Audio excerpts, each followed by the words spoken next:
जो मैं आपको आज बता रहा हूँ एनएससी बीएससी में आप अगर एक्सचेंज में काम करते हैं, ऑप्शन ट्रेडिंग में काम करते हैं, कैसे आपको प्रॉफिट होगा।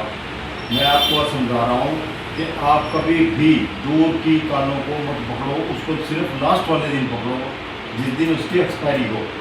उससे पहले आप देखो कि 25 अगर मान लें 25,000 एनएससी निफ्टी चल रही है तो आपने 24,900 की कॉल में बायर सेलर देखने हैं। अगर उसमें सेलर कम है तो उस कॉल को खरीदने में फायदा होगा। इसी प्रकार अगर पुट खरीदते हो तो जो अगर 25,000 एनएससी निफ्टी चल रही है तो आपको 25,300 की पुट खरीदनी चाहिए। 25,300 की पुट खरीदने में आपको इतना लॉस नहीं होगा जितना कि आप 25,900 से आगे की 26,000 की खरीदोगे तो वो आपकी जीरो हो जाएगी। आप उसको जब भी मार्केट चढ़ती है 200 पॉइंट चढ़ती है तो आप 200 पॉइंट और ऊपर चले जाओ, उसके बाद उसकी पुट लो।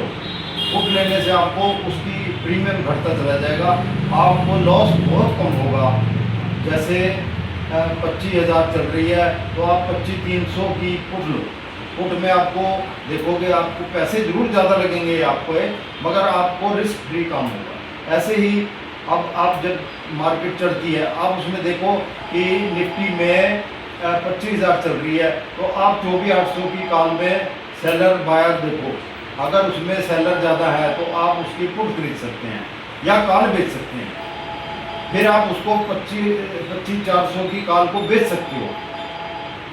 आप ये ध्यान रखो, नहीं तो ऑपरेटर का काम यही है कि वो अपनी कॉल बेचता है और पुट भी इसी प्रकार बेचता रहता है, आप फंस जाते हैं उल्टे। धन्यवाद।